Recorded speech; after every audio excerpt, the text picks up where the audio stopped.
The views and opinions expressed by contributors on the Spoon River Gothic podcast are their own and do not necessarily reflect the position of the host. Material heard on the Spoon River Gothic podcast is intended for adult listeners. This podcast deals with mature topics that may not be suitable for all listeners. Listener discretion is advised.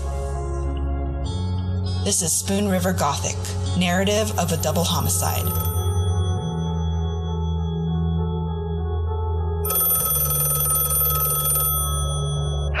No one is available to take your call. Please leave a message after the tone.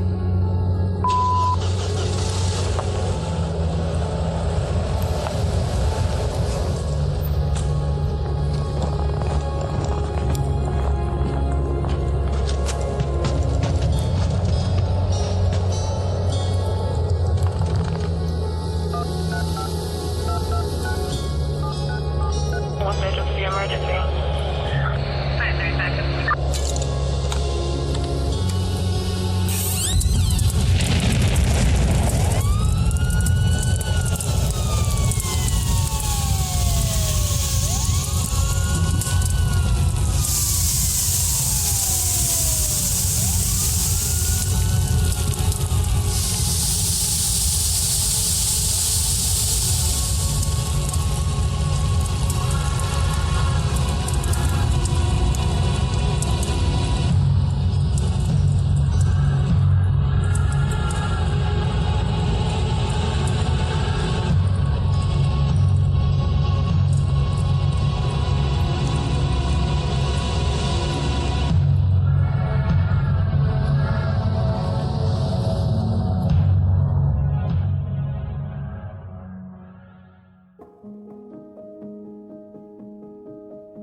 Season Finale, Part 3.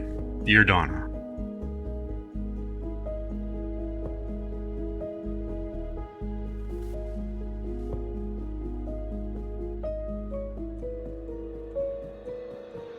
Tuesday, January 12th, 1993. 6 a.m. You awake to your alarm. You hit snooze and go back to sleep on the sofa bed you share with your boyfriend, Rod Franciscovich, who had arrived at 1 a.m. to crawl into bed and make love to you. 6:15. Your alarm goes off again. You rise to the scent of freshly brewed coffee, brewing in your new automatic coffee maker, and prepare for the day. You try not to wake Rod.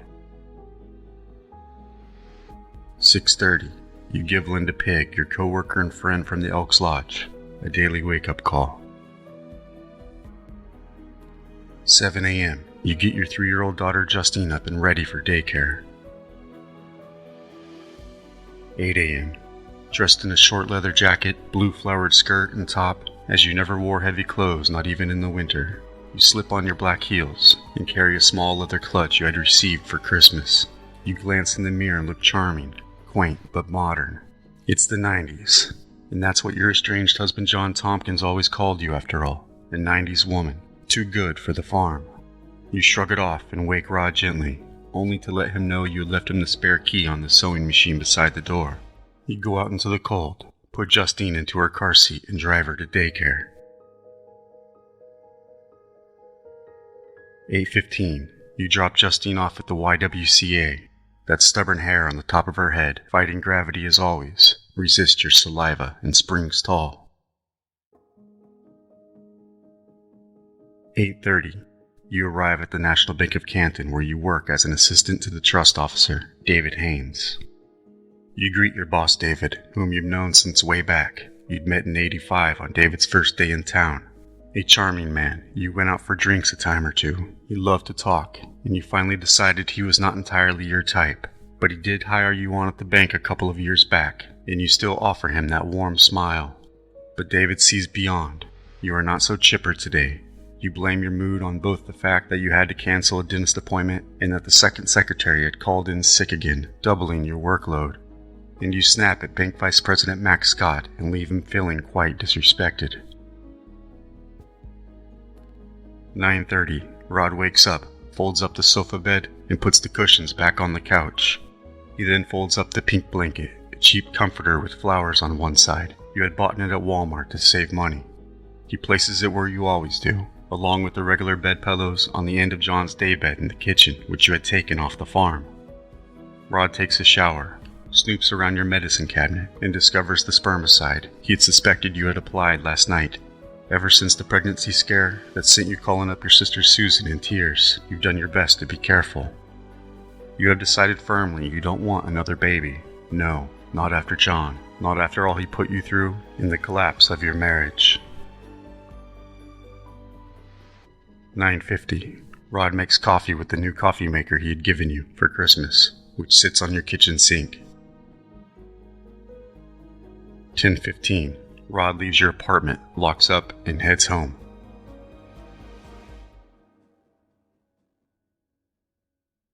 11 a.m. Your temporary upstairs neighbor, Jim Schlanigan, who you only know in passing, awakes to the hot water radiators popping and making a loud, unusual racket. He gets up off Clark Hogan's couch, where he's been sleeping for a couple of months now, and he makes coffee and gets ready for work. 11:35. You arrive home for your lunch break and call Rod's house, but his roommate, Scott Roop, tells you that Rod is across the street at his brother's house doing laundry. You feel comfortable with Scott, and the two of you chat for 8 minutes on the phone, but you know you could talk to him for ages. 1 a.m. Back at work, you tell your friend Mary Munson when asked, yes, you are happy with Rod, and how well the two of you have been getting on. You tell her about the coffee maker Rod had given you for Christmas, and that it turns on automatically each morning, and you gush over how much you love to wake up to the scent of fresh brew. Oh, and you mention Rod had also gifted you a boombox that plays CDs. And yes, Terry Haynes is still hounding you, and actually, he called you on Saturday to tell you his ex-wife was going back with her lover, and that he still loved you and wanted to get back together with you. Terry had given you yet another card.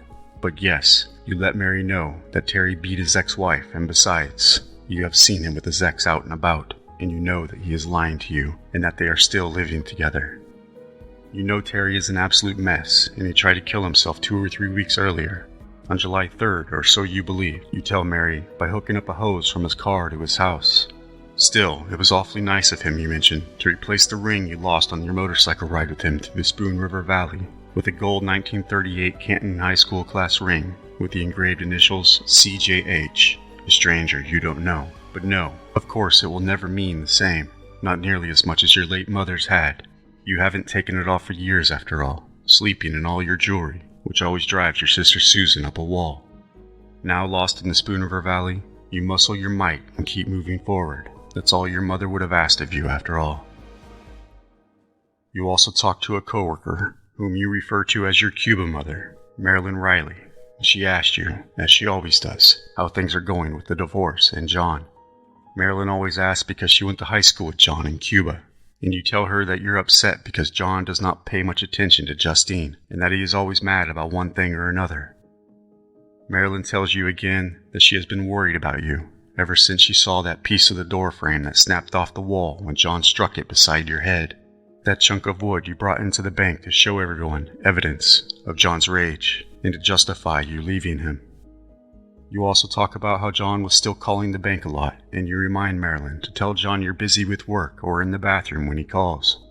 You tell her the next time John wants to make plans to take Justine to McDonald's, you want to meet him somewhere, because you don't want him in your house, because you don't know how out of control he will get. Again, you mention that you really like Rod, but you are not in a big hurry to get too involved with anyone. No, not after John. You now talk with Miss Hazel Brown, whom you had once been very close to. But now that Hazel is getting up there in age, she feels the two of you have somewhat grown apart, but you always catch up with Hazel when things are slow around the bank.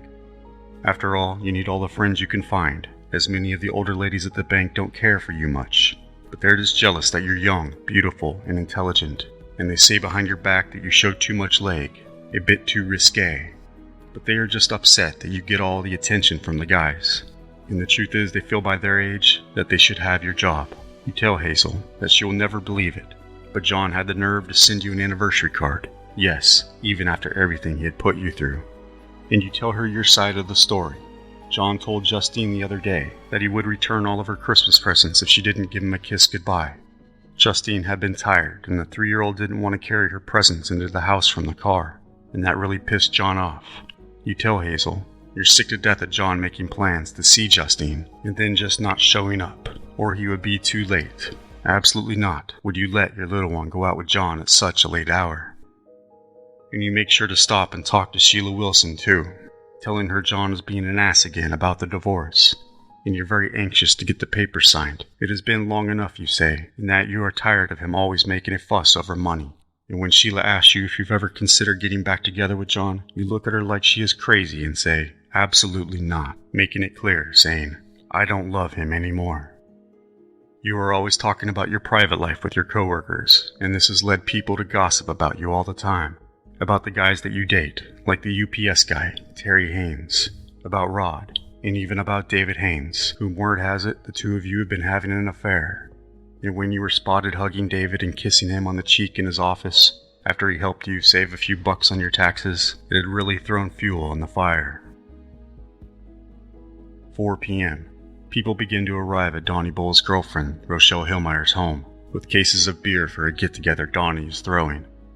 Donnie has been living at the home with Rochelle, her 2 daughters, and a granddaughter for a few weeks now. You had met Rochelle the same night you met Donnie for the first time at the barbecue roundup when you had gone there for dinner with your best bud, Iona Price. Rochelle was the one who stared daggers at you while you talked to Donnie about buying his sofa bed, and you gave Donnie that look of your own with those eyes that light up every room you enter. Remember, Donnie delivered it too, he and his buddies, in the glow of a Bic lighter on a dark Halloween night. Do you recall you left him a spare key in the mailbox, rolled in $75 cash, and to Donnie, you'd taken quite a liking. Those manly muscles and that thick head of hair, the way he gazes at you from across the room with those warm brown eyes. You'd even tried on your Mickey Mouse Halloween costume for him. And oh, how he adores you, Donna, and always wants you so badly. But you remember Iona's warning, never let that man in your apartment when you and Justine are there alone.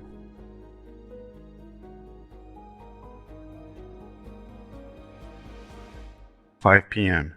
You wave goodbye to David, and he suspects nothing out of the ordinary, or so he would go on to tell investigators as you leave work for the day.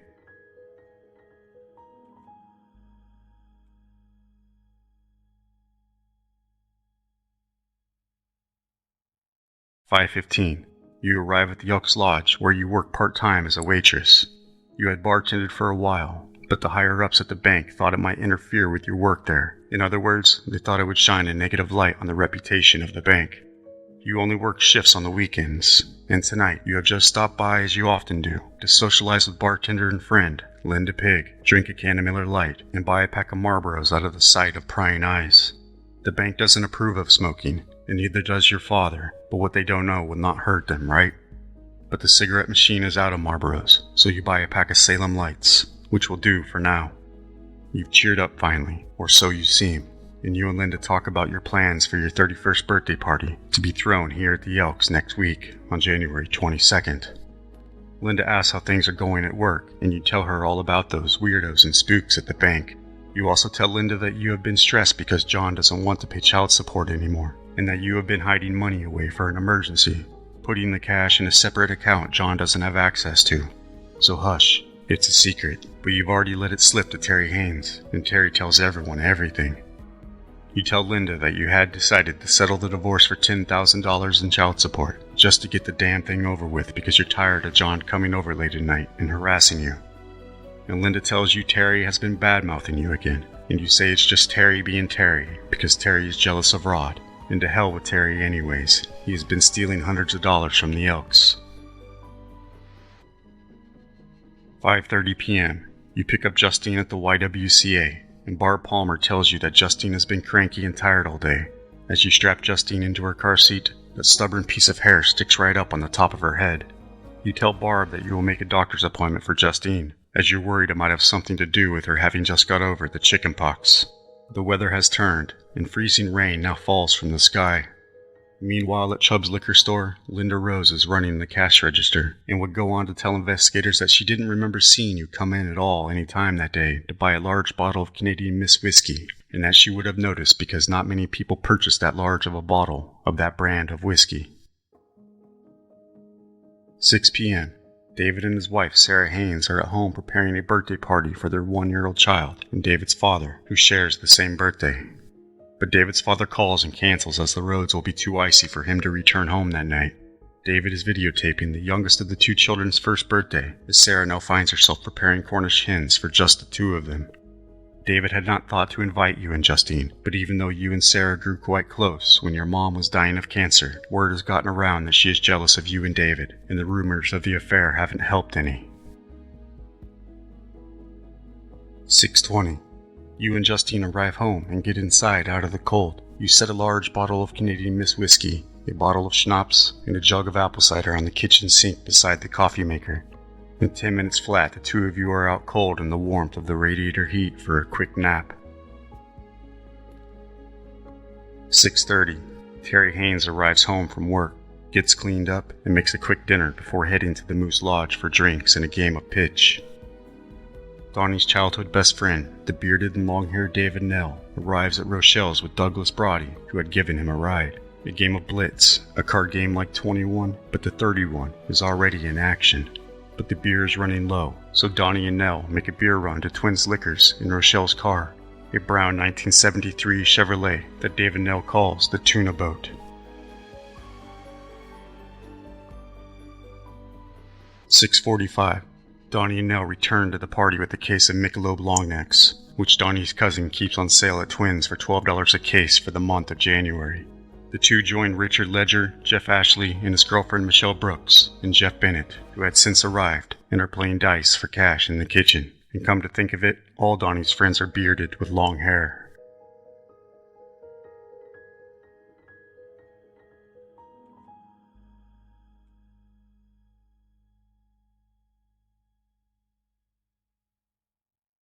$7:30. Your boyfriend Rod Franciscovich and his brother Anthony go to Walmart in separate cars for laundry soap, fabric softener, light bulbs, and a new CD case for his growing collection. Meanwhile, John calls you from the shop on his dad's farm to avoid those pesky long-distance fees, and says he wants to talk with Justine, but you know it's just another ploy to get to you. You tell John that Justine is in the bath and to call back later. So John now calls his girlfriend Sheila Martindale. While back at the party, as the guys play 5-point pitch, Rochelle and Jeff's girlfriend Michelle maneuver the Icy Rose to Twins Liquors for another case of Michelob Longnecks, $12 even. Meanwhile, your estranged husband gets off the phone with his new fling Sheila and goes grocery shopping. 8:30. Rod and Anthony arrive back at Rod's house. As Rod has suggested, you had gotten Justine into her pajamas and you try to get her into bed early tonight. Lately, Rod has been urging you to be slightly firmer with Justine, as you worry her whining and crying may drive him away. She is indeed a bit spoiled, but Justine is your heart and soul. 9 p.m. As Doug Brody and David Nell return from the third beer run that night, and a pit stop for a pack of generic brand smokes at Citgo, Doug decides to head on home, seeing he does not like to stay out too late when he must go to work early the following morning. The others, however, do not follow his example. 9:10. John calls back and again asks to talk to Justine, but you inform John that Justine is already fast asleep. John keeps you on the phone for 4 to 5 minutes, and you agree to speak the following day to make plans to meet so he can take Justine to McDonald's. Before getting off the phone, John asks you to go in and give Justine a hug and a kiss from him, and John will later tell investigators that he had gotten no indication there was anyone else present in your apartment, and as the two of you hang up, John assumes you will soon be off to bed by 10:30 at the latest, since you have told John that you've been going to bed earlier and earlier in order to avoid his calls. 9:30. The surrounding neighbors, one by one, begin to go to bed, but not one of them sees or hears or suspects anything suspicious, nor your brilliant porch light, which is not yet illuminated at this hour. Meanwhile, John is watching a basketball game he had recorded earlier in the evening with his brand new VCR. 9:35. You have mixed yourself a cider and schnapps, turn on the TV, and call Rod to tell him what's on. A cartoon the two of you had enjoyed together over the weekend, Ren and Stimpy, and you share a laugh. Rod then asks you what you did after work, and you tell him you and Justine had taken a nap together, saying, "It's so nice just to do nothing." But your mood sours as you tell Rod you think you will have a tough day tomorrow, because the second secretary will probably call in sick again. You ask what Rod is doing, and he tells you that he, his brother, and Scott are just hanging out, listening to music and drinking screwdrivers in the kitchen.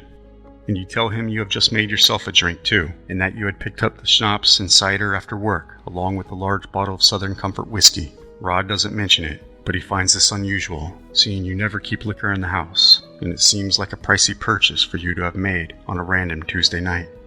You tell Rod that John had just called, complaining that Justine looked too thin when he saw her over the weekend, and that he was pissed that the tape for her Teddy Ruxpin bear was missing, and he fumed that you had let your life insurance drop. Oh, and this guy came into the bank today and told someone that he was interested in you. "What's his name?" asks Rod, feeling the jealousy turn in his belly. You say you asked around and heard it was some guy whose ex-wife is dating John. Yes, the same Sheila Martindale. Rod can't help himself but ask if you are interested, and you say of course not, and that you think it's weird. Rod has also been urging you to commit to him, and to let him know when any guys come on to you, as you had just loyally done so.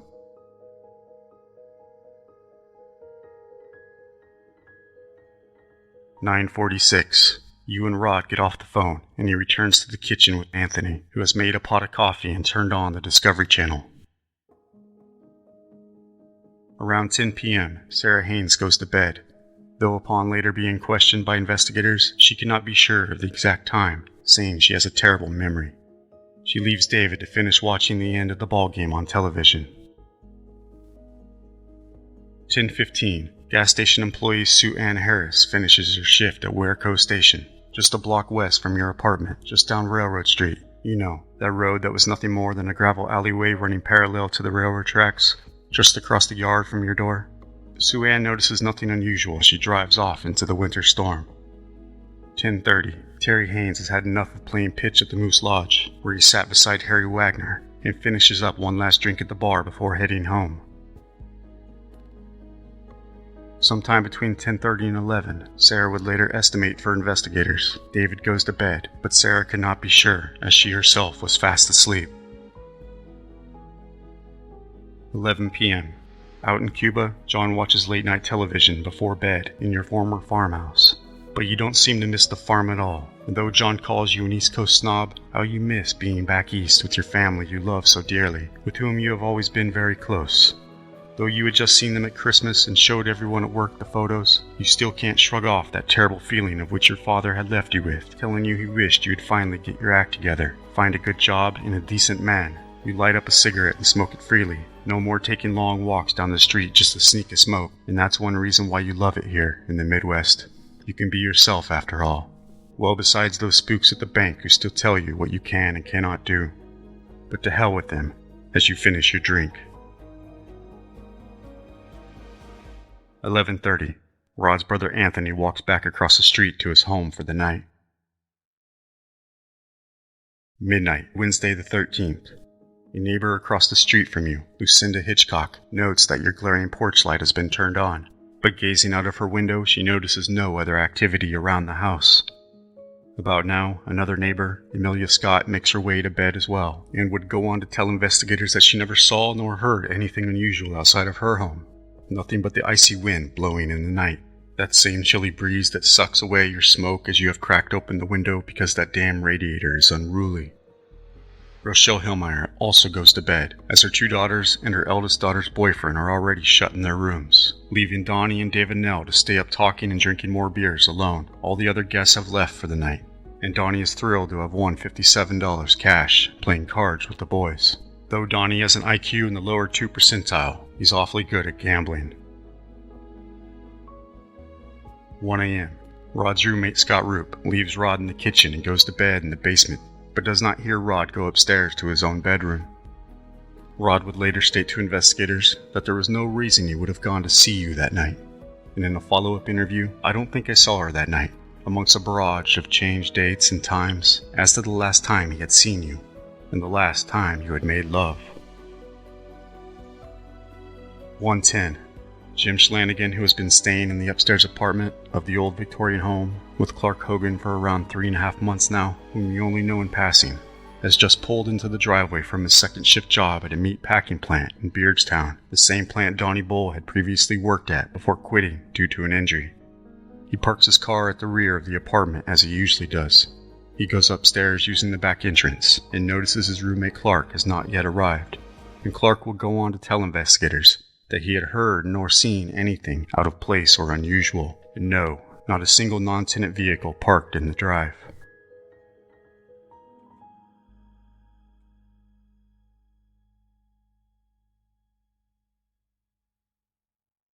"1:30. Clark Hogan finally arrives home, notices nothing, and he and Jim stay up and crack open a few beers, Budweiser, and Busch. 3 a.m. Having finished their beers, the two go to bed, Clark to his room and Jim to the couch. Again, both men would claim that neither heard any disturbances coming from any of the lower apartments that night, nor those early morning hours.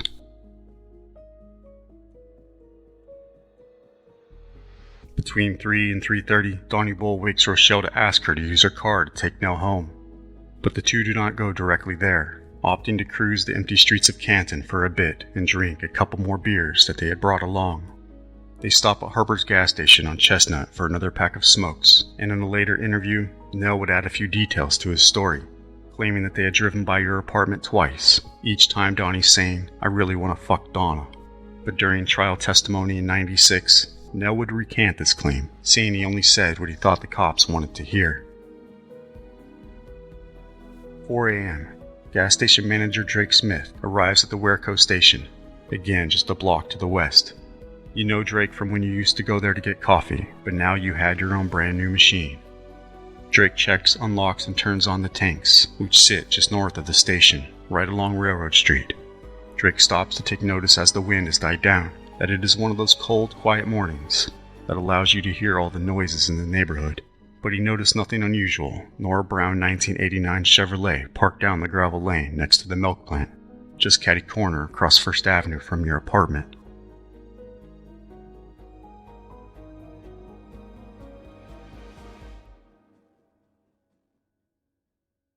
"5 a.m. Donnie and Nell pull into Nell's parents' driveway and hang out for a few minutes while Donnie finishes his cigarette, and the two gossip about all the girls in town they would like to hose.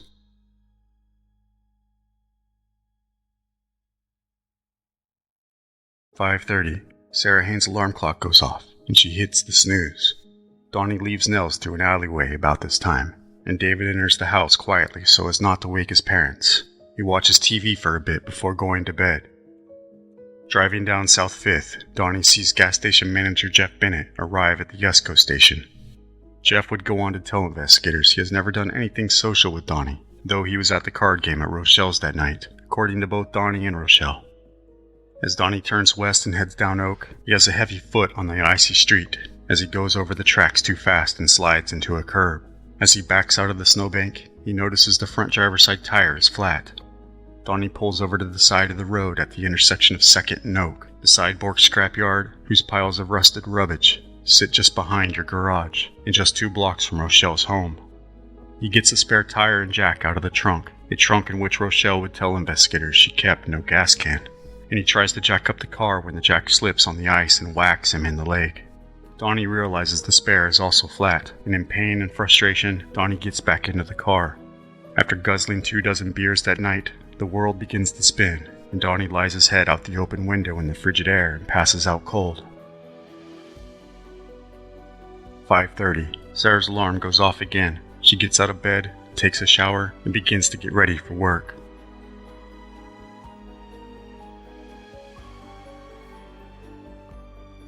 "6 a.m. The hour you usually hit the snooze button. Your upstairs neighbor, Linda Huggins, who lives directly above you, gets out of bed. She had not seen or heard any disturbances through the night, nor had she seen or heard anyone arrive at or depart from your apartment below. But early the evening before, she had listened to what sounded like a little girl giggling below.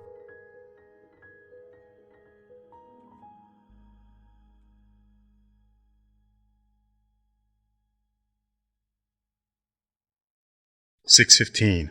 The time you usually get out of bed comes and goes. Across town, David Haynes gets out of his own bed, Back on First Avenue, Joseph Ferguson, on his daily newspaper route, notices your bright yellow porch light illuminating the entire south side of the house. And Joseph finds it odd because the light is never on at this hour. Otherwise, nothing else in the neighborhood captures Joseph's attention this morning. 6:30. You fail to give Linda Pig her daily wake-up call. 6:55. Sarah leaves 5 minutes late for Interstate Brands Bakery in Peoria, where she works as a supervisor for the nation's largest bakery, despite the icy roads, leaving David to wake up the kids and get them ready for the babysitter. 7 a.m. John steps out into the icy cold air as the wind picks back up and makes his way to the family farm for a long day of grinding feed. Things have been rocky on the farm. The business has been teetering on the brink of collapse ever since John beat up his uncle and threatened to murder his father, not to mention that romantic episode with the sheep in the barn. The family had been thinking of kicking John out of the farm business, or at the least, no longer letting him show sheep or have any contact with the animals. And that $100,000 note he had made you sign last year for that hog confinement barn didn't help things much. The whole Tompkins family has been up in arms about how the divorce settlement will affect the farm's survival, which by now had been in the family for generations. The Tompkins name has been long known to carry some weight in these parts, and John's father, Ron, hopes to keep it that way, even if it means John has to bite the bullet and find work as a hired hand on some different farm. Meanwhile, your upstairs neighbor, Clark Hogan, who has lived in the house for about 3 years now, and whom you also know in passing, leaves for work, and just as he had not throughout the night, notices anything unusual on his way out the back entrance for Jarvis Welding. Pauline Newcomb, in the apartment next door, also the original homeowner before it was put into a trust with the bank, wakes up for an early morning hair appointment, but notices the streets are coated in ice and calls and cancels. Pauline would also state that she neither had nor seen anything throughout the night nor that early morning as she took a good look outside, though in the past she could often hear your television clearly through the wall. 7:30. Donnie's shift begins at Wright's Furniture, where he works as a delivery man, and where he had stored your sofa bed. Still, Donnie has not yet arrived, as he is currently being awoken by a man in a truck who has stopped when he saw Donnie's head hanging out the window to see if Donnie needed any help. Donnie tells him no, he's A-OK, and the man drives off, leaving Donnie to carry the flat spare tire to Phillips 66 on West Locust, 2 blocks to the west, and just across Oak from the Wareco station, to get it patched and filled up. 7:40. Jacqueline Day arrives at her daughter Rochelle Hillmeyer's home and is angry with her daughter to see Donnie is out in her car. Jacqueline leaves with 2 children, taking one to the bus stop and the other to the high school across town, but not seeing Rochelle's car anywhere. 7:45. Terry Haynes picks up his father, and the two head to the county seat of Lewistown. 8 a.m. Jacqueline stops at Brown Snappy Service on the town square for a cup of coffee and a greasy spoon, and Terry and his father arrive at Hilda's Pantry in Lewistown just in time for breakfast. Meanwhile, Hazel Brown arrives early at the bank and waits around until she can finally punch in at 8:23. 8:10. Coming from Presbyterian Church, where she works as a cleaning lady, Cindy Nouse drives her blue 1991 Ford Fiesta past Pauline's, turns around in the parking lot of Manufacturing Services, and then parks on the east side of First Avenue in front of Pauline's, just south of the driveway. Cindy has always adored the old Victorian home, and its minute details. She always takes a moment to take it all in when she has a chance. Cindy steps out onto the icy street, gets her cleaning supplies out of the back of the hatchback, and is met at the front porch door by Pauline. Across town, David has dropped the kids off at the sitter and arrives at the bank. 8:15. Co-worker Rob Havens comes downstairs to David's basement office to talk with him for 4 to 5 minutes, but hears no mention of you. 8:20. Back at Pauline's, Cindy Nouse carries out the garbage using the south side door of the apartment. The garbage cans are located south of the garage, but the trash has already been picked up this morning as the cans are empty. Cindy tosses the bags in the can, turns back, and observes the bedroom windows of your apartment, the windows to Justine's room. Meanwhile, Pauline is standing at the top of the stairs with the back door open and smells no smoke, and neither does Cindy. 8:30. the National Bank of Canton opens for business. Meanwhile, Donnie, having thrown the spare on, and knowing Jacqueline would probably be at the house anytime soon and would be pissed at him for having her daughter's car, decides to go to Usco on South 5th, where he usually gets a coffee and shoots the shit with station manager Jeff Bennett, who again would go on to claim to not really know Donnie well, though Donnie would often stop in to fuel up the Wright's furniture delivery truck and ask for a receipt. 8:35. At the bank, coworker Sheila Wilson notices that you have not yet arrived to work with the money bags from the Chestnut Street ATM, as today is your day to pick up the drop. 8:40. As word gets around, employees grow concerned and begin to gossip, speculating why you have not yet arrived with the cash. Thoughts quickly turn to the likes of stories seen in cop dramas, as they consider the vast array of possibilities. Some suspect you had gotten fed up with the whole shebang and hightailed it out of town with the loot. Back on First Avenue, Cindy works her way from the rear bedroom of Pauline's apartment toward the front of the home. As she cleans, she works up a sweat as the apartment is hot, even for Pauline's standards, as she often keeps the heat cranked. But when Cindy opens the living room closet to get the vacuum cleaner, which sits under the stairs that lead to the upstairs apartment, the closet is ice cold, as if she had just stepped outside. However, no, she had not smelled any smoke. 8:45. Customer Mike Tucker arrives at the bank for a meeting with David. They talk business for a minute or two, and then socialize for another 10. At that time, no calls were made in or out, Mike would go on to state. Meanwhile, Sheila Wilson calls down to David's office, and his phone does in fact ring, and he does pick up, and she finally informs David that you have not arrived, and David says he will give you a call after he finishes up with Mike Tucker. 9 a.m. Carrie Haynes arrives at the Fulton County Courthouse to appear before a judge on a criminal matter, and Jacqueline Day heads to the bank to make a deposit. In the basement of the bank, coworker Rick Clendenst is using the fax machine when Hazel Brown informs him that you have not shown up for work.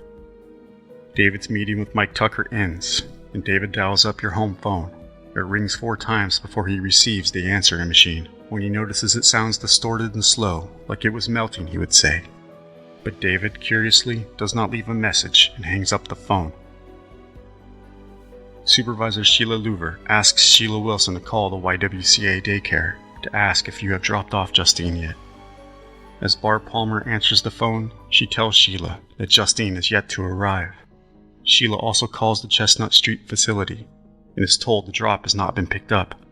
So much for the hightailing it theory. Sheila calls David down in his office and informs him of the new developments, and David decides he will go check on you at your apartment. David would later go on to tell investigators that his first thought about what possibly could have gone wrong was a possible gas leak at the house, and he had every right to be concerned, seeing he had been the property manager at the time ever since the house had gone into a trust with the bank. However, in a follow-up interview, David would change his story, stating that his first thought was the divorce. 9:05. David goes upstairs and enters the office of Bank Vice President Max Scott and informs him of what is happening. He tells Max that he will go over and check on you and asks if Max wants to join him. Max sees no reason to tag along and allows David to go alone. 9:08.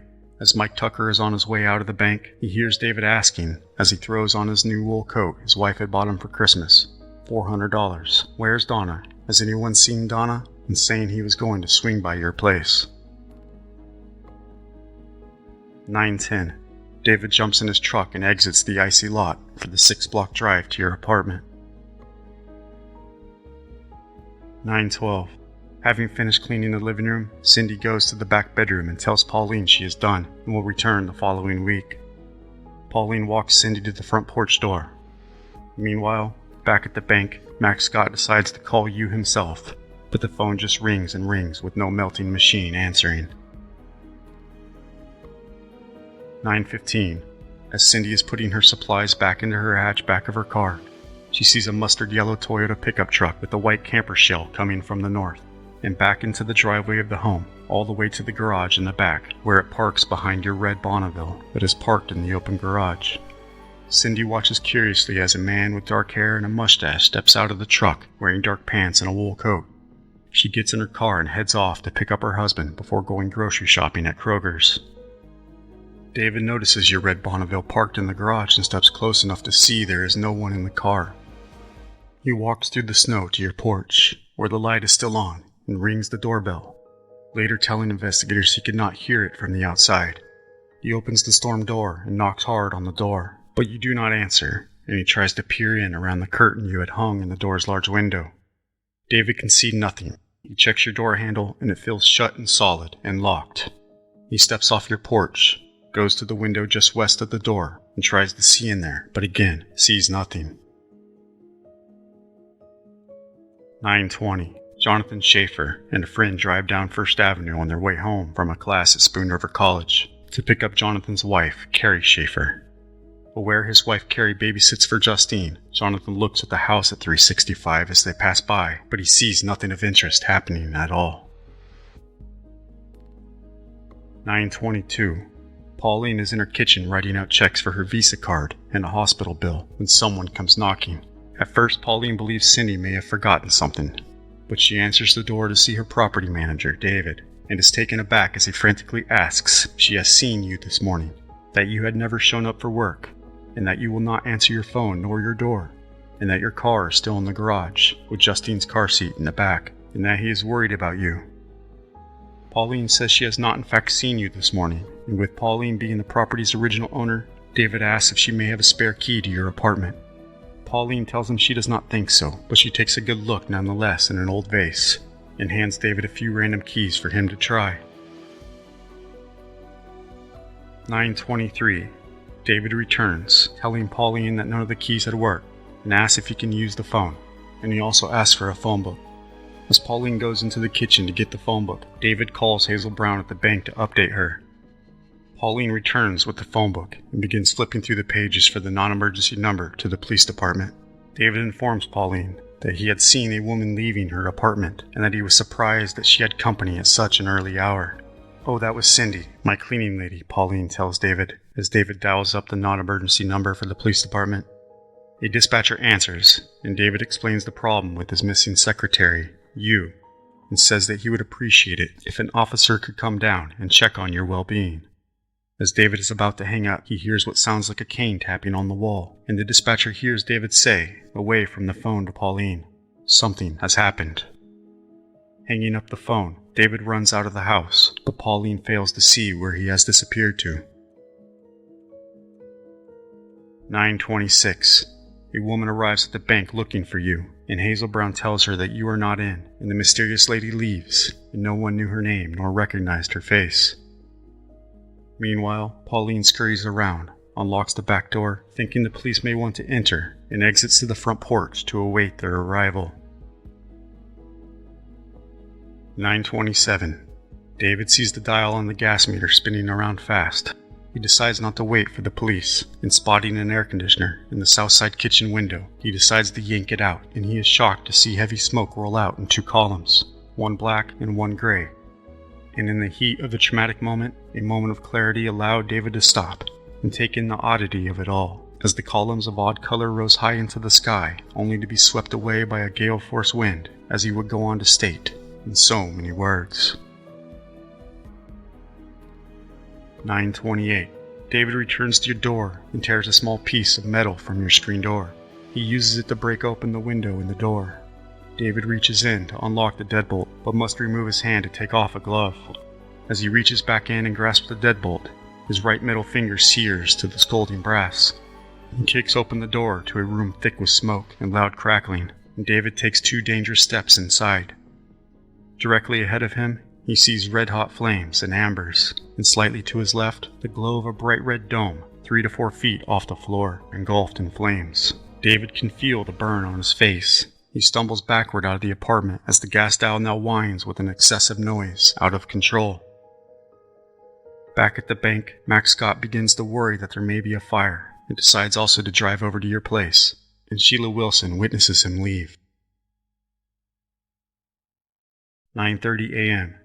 Upstairs neighbor Linda Huggins is talking to her friend Lena Scalf on the phone, and though she never heard a smoke detector sounding that morning, she observes white smoke coming through her kitchen floor and along the east wall of her living room, to the north by the kitchen door. She hears glass shatter outside and someone yelling fire. Linda tells Lena what she's heard and hangs up, calls for her cat, and tramples down the front steps. 9:31. Max Scott arrives from the north, gets out of his car, and immediately sees Linda running out of the house and onto the lawn.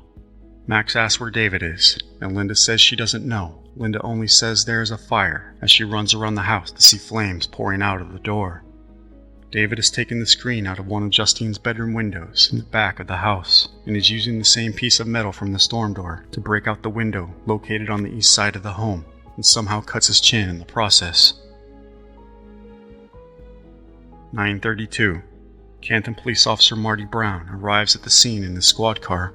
Max Scott shouts for him to call the fire department as he makes his way around the south side of the building from where the sound of breaking glass is emanating. As Officer Brown radios in, Max sees David pulling himself halfway into the east-facing window. He reaches as far in as he can but feels no one, and Max calls out your name, Donna, Donna, into the smoky abyss to no response. Upstairs, Jim Schlanigan wakes up on the couch, not from a smoke detector, he would later state, but from the sound of breaking glass, and the room filling with smoke. He grabs his jeans, coat, and shoes, and runs down the steps and out the rear entrance to see David breaking more windows.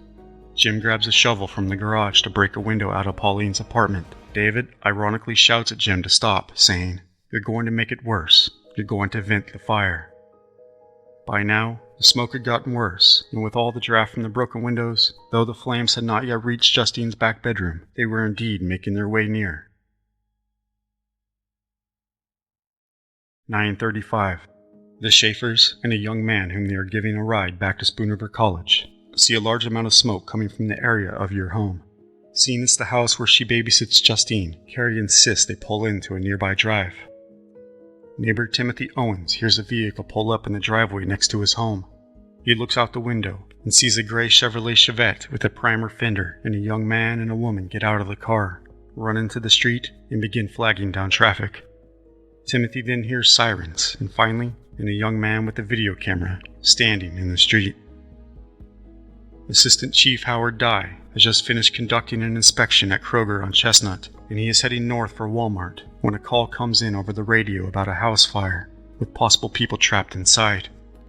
The roads are so slick, it is difficult for him to turn around and keep the van on the road as he races back in the direction from which he had just come. 9:36.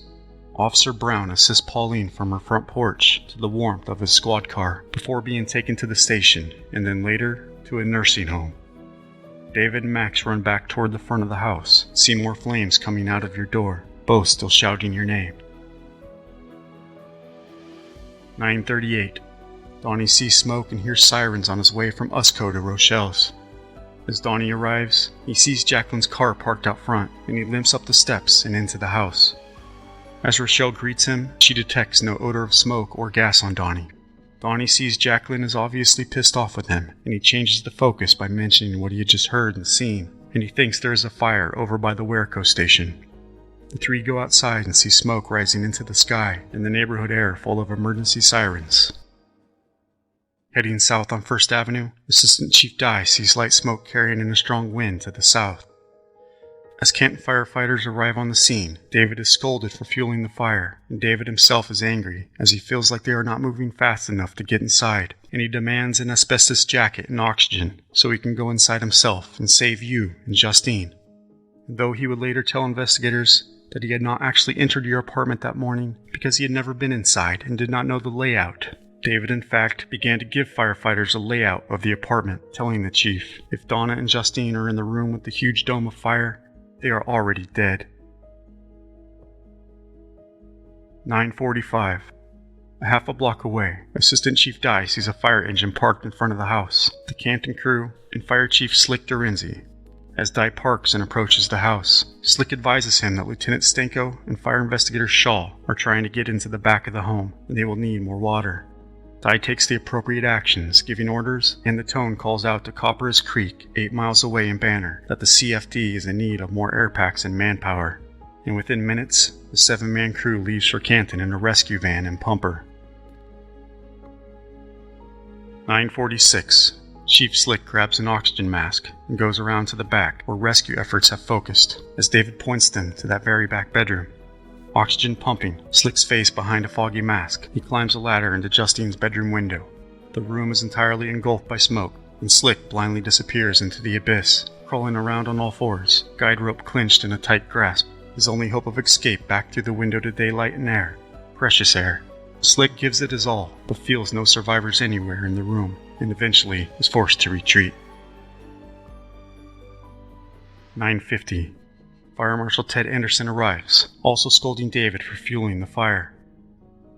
Meanwhile, the crew of the ladder engine gets to work lifting a man high to the steep pitched roof with an axe in hand to be used to chop a chimney in the roof, a tactic to vent the fire upward so they can more safely enter your apartment through your front door. Linda Huggins' friend, Lena Scalf, arrives in her car, and Linda gets in with her cat out of the cold and strong winds. They park the car across the tracks in the gravel lot of the Brick Manufacturing Services building and watch the firefighters go to work as the team prepares to go head-on into the blaze. Across the street, Amelia Scott watches the event unfold in real time with another neighbor, as the young man with the video camera stands in the street, capturing the tragedy for all time. 2 blocks to the south, Rochelle checks Donnie's leg for an injury in their bedroom, but sees nothing. She also asks about the reddish-brown stains on his black coat, and Donnie says, "Oh shit, that's transmission fluid," and removes the cloth coat before throwing it into the washing machine. Meanwhile, Rochelle's oldest daughter and her boyfriend are preparing to leave for a day of shopping in Peoria. Donnie lies down in bed and drifts off to sleep. 10 a.m. Rod awakes in his own bed.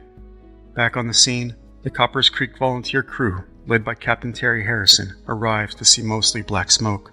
They throw on their air packs, and Lieutenant Stenko instructs Captain Harrison to go inside and give a hand to the CFD crew.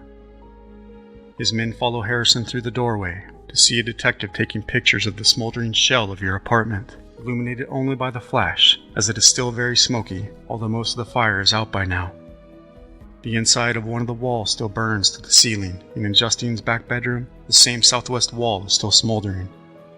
For 30 minutes, Harrison shoots water into the wall, also tearing holes into the ceiling tile still intact, and assisted by Slick, shoots water into the ceiling.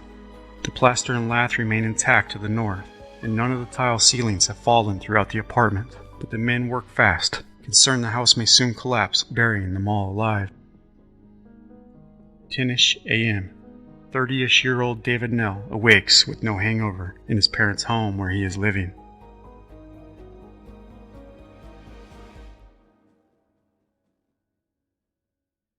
"10:15.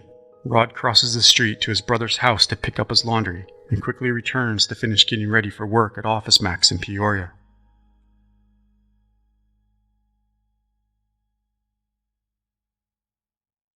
10:20.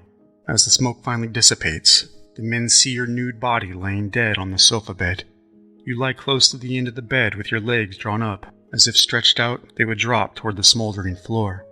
Your arms are close at your side, hands blackened with char. Just to your left, a nude doll on its back, with a chair covering its head and shoulders. But outside, David soon hears of the little charred body, and David cries out, "Poor Justine."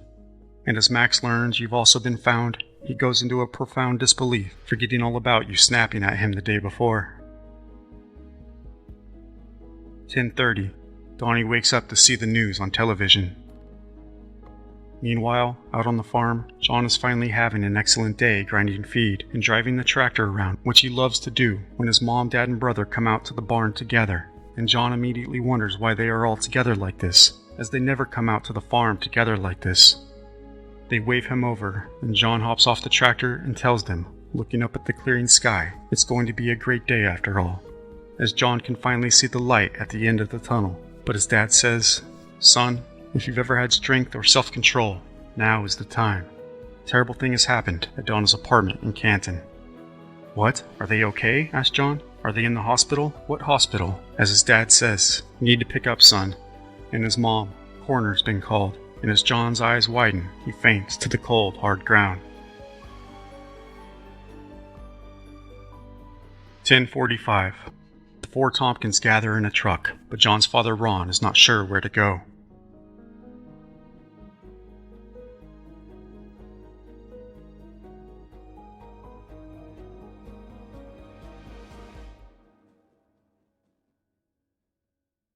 11 a.m. They arrive at the Canton police station, a wise decision on behalf of Ron, as the scene was not a place to be at all.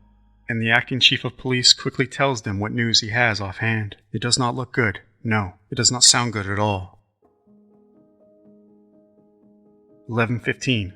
Back at the no-good scene, the chair has been removed from the head of your child, so Captain Harris can assist Chief Slick in carrying Justine out in a body bag. Driving southbound first, Terry Haynes and his dad have arrived back in town, and seeing smoke, they drive toward your place. They see your body bag carried out to the ambulance in the street as they pass. At the station, Fulton County Coroner John Pavley arrives and discloses to John that his wife and child are dead, and along with you, all hope has died. 11:30. Scott Roop wakes up in the basement to hear Rod's truck running outside in the driveway, and the footsteps of Terry Haynes walking right into the house without knocking, as Rod is putting on his tie. Rod faces Terry in confusion, expecting anything other than for Terry to offer his hand for Rod to shake. And as Rod grasps it, Terry pulls him in for a hug and says into his ear, "Donna and Justine are dead." Terry tells Rod what gruesome scene he had seen, as below, Scott listens intently, as Terry suggests, "Let's get together sometime and have coffee," and he leaves as hurriedly as he had arrived. As Scott comes upstairs, he finds Rod in a state of utter shock, while on the phone with someone at Office Max, calmly explaining that he will not be in today because his girlfriend and her daughter had just died in a fire.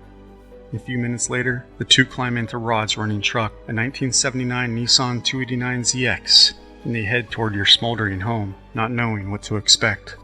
As they near the now well taped off fire scene, reality starts to sink in, and Rod grows emotional and cries. As they pass by, Rod tells Scott that you recently received an upsetting letter from an aunt. Meanwhile, in the parking lot just across the tracks, David talks to Linda and Lena. He tells them that he occasionally comes over to babysit for Justine, but David would go on to tell investigators that he was not sure if he had a key, though the bank certainly did, though both upstairs neighbors had seen David come and go freely, in and out, on his own. 12 noon. 9 miles to the west, in a small dot on the map called Fayette, Postal Inspector Carl Williams arrives at the post office to see John Tompkins and his mom sitting in a truck, with John's dad Ron standing at the driver's side window. The door is open, John's leg is kicked out, and he is dressed in chore clothes. Seeing John in tears, Carl asks, "Everything okay?" Ron responds, "John has had a bad day. Found out his wife and daughter died in a fire." 1 p.m. Ensuring the building is safe from collapse, investigators continue to document the scene. 1:30. Rochelle's oldest daughter and her boyfriend return home from Peoria to find Donnie glued to the television screen. As they settle in, Donnie says that he knows the woman who died in the fire, that he had sold you a sofa bed. On scene, Fire Marshal Ted Anderson and Fire Investigator Shaw begin interviewing David, asking him the woman's name and if she smokes. David says no, you do not smoke, at least not that he has ever seen. They ask David to run through the events leading up to the discovery of the fire this morning. David says that after breaking the window and the door, he opened it to encounter very thick smoke and crackling, and that he then took 2 daring steps inside, where he observed a huge, very bright, exceptionally red glowing dome 4 to 5 feet from the floor, upgraded from the actual 3 to 4. The investigators note David's elaborate story, each making eyes, before asking him how it was possible without a backdraft wiping him off this planet. David's statement of stepping 2 feet inside would haunt David for quite some time. He says he is unsure if you had a smoke detector, seemingly unaware that was probably something he should have been aware of. He says things have been looking up for you, and that you have been looking forward to that upcoming raise, that same raise David had been putting off for quite some time. No, David says, he doesn't think you have been dating anyone, but there is probably no closer friend to you at the bank than himself. Anderson takes note as David rambles on about his brother's own house, which had burnt down in Monmouth last year.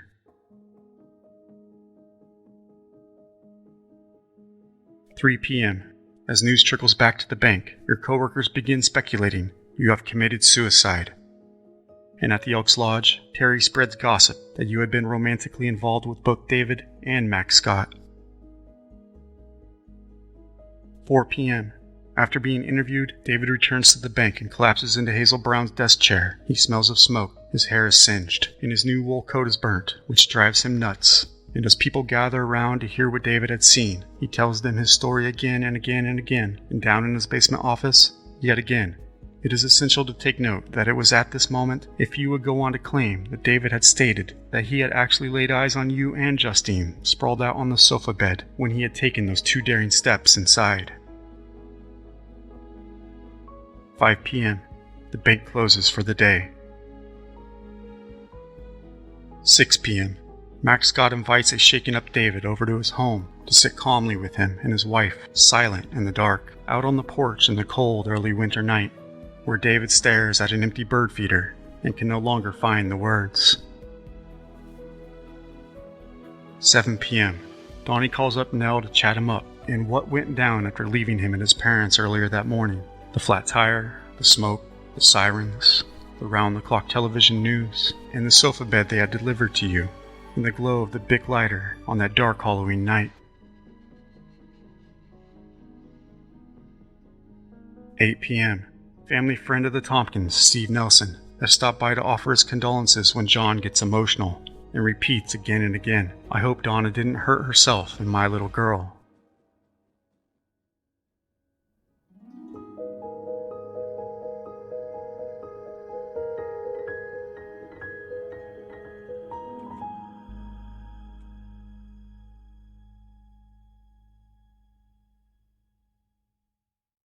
"10 p.m. Floodlights set up, thoroughly taped off. Auxiliary officers keep watch over the scene. Inside your apartment, investigators work late into the night, tagging and bagging any evidence they find.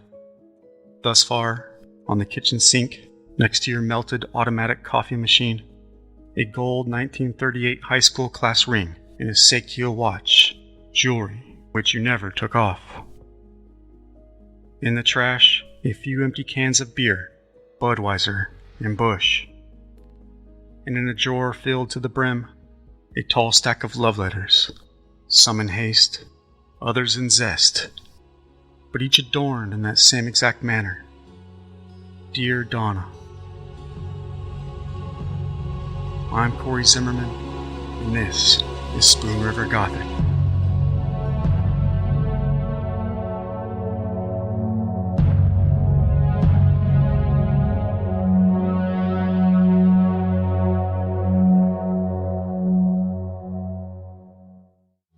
Spoon River Gothic is a production of Lonebird Media in association with CZ Studio and Radio Vérité. The show is produced by August Olson, editing, directing, and producing by Corey Zimmerman, audio mastering and engineering by E. Mastered. Research is done by Anne-Marie Cannon, Chelsea Mesa, and me, Jinra Illustrissimo.